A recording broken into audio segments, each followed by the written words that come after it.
America, as you know it today. Well-developed, great infrastructure, thriving democracy, flourishing economy, and strong military might. But would it be like that if America did not have revolutionaries and well-earned freedom from the great powers of the time?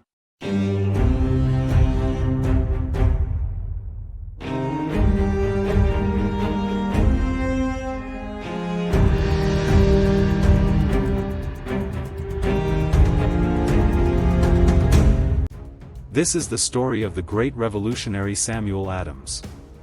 Today we will tell you about the man who not just fought against the British Empire but also inspired many others to rise against injustice, to fight for their nation, to fight for the freedom and liberty.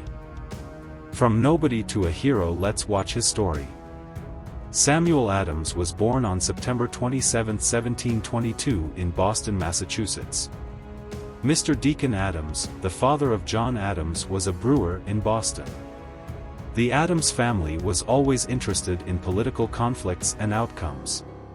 Soon in 1730, Deacon Adams had to mortgage his entire property due to the financial crisis whole of Boston was suffering from. The farmers and planters had no money. The public was unable to feed the family. In such conditions, the only way to survive in Boston was to mortgage their properties and take a loan. When Deacon died, the whole family went into bankruptcy. Samuel Adams struggled hard against this and eventually started to hate the draconian government and its policies. In 1740, Adams graduated from Harvard College. He was studying law back then. But he decided to open a business venture. As Adams had no experience in the business sector, he failed miserably.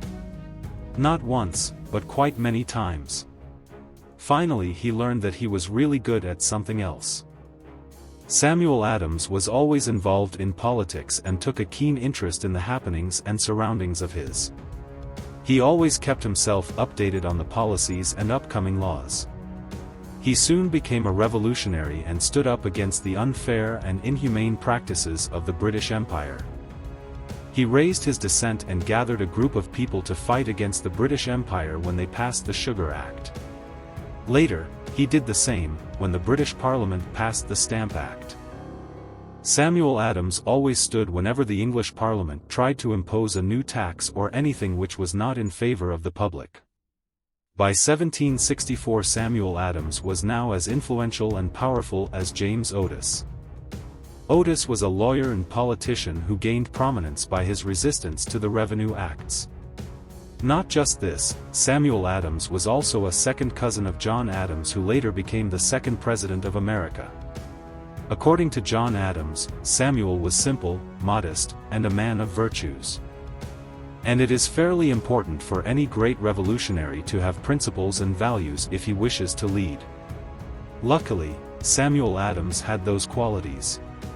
On top of it, he was an impressive orator as well. He inspired people to fight for the nation like no one ever could.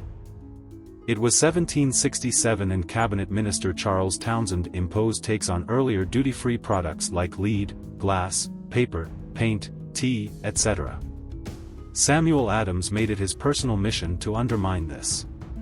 When there were shootings in the protests against it, he made sure to deface the troops in Boston as they fired and got 5 Americans killed.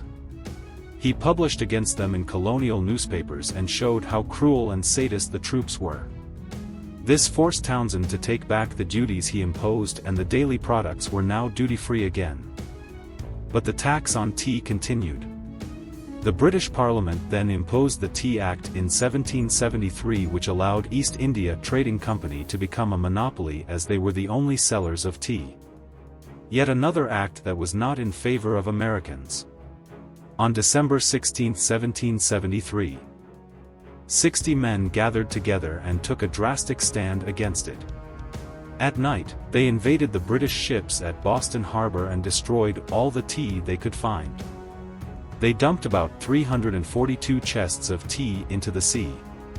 The total worth of tea dumped in the sea back then was about 18,000 pounds.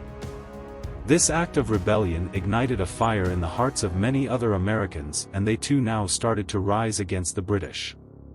One of those Americans was young Alexander Hamilton, who was just in college back then. But who planned it all? Who was the mastermind behind such an elaborate and rebellious act? Yes, you guessed it right. It was no one other than Samuel Adams. He could not stand the fact that the British were still imposing a tax on the purchase of tea even after making it a British monopoly to sell the product.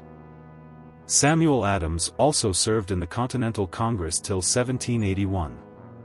Although he was not as active in the Continental Congress as he was in the Massachusetts legislature and town meetings. He and his cousin John Adams were the first to come up with the idea to free themselves from the reign of British Empire once and for all. Samuel Adams also signed the Declaration of Independence with his cousin and others. He was also an anti-federalist who believed that the new constitution would give a lot of unchecked power to the Federalist government, but later he changed his views and became a Federalist when they promised to support a number of future amendments including the Bill of Rights. At the point when public gatherings were created, he partnered himself with the vote-based conservatives, the devotees of Thomas Jefferson, who later became third President of the United States. In the wake of being crushed by official voters leaning toward Jefferson in 1796, he resigned to private life. Samuel Adams in one of his speeches said, "Countrymen and brethren, I would gladly have declined an honor, to which I find myself unequal. I have not the calmness and impartiality which the infinite importance of this occasion demands.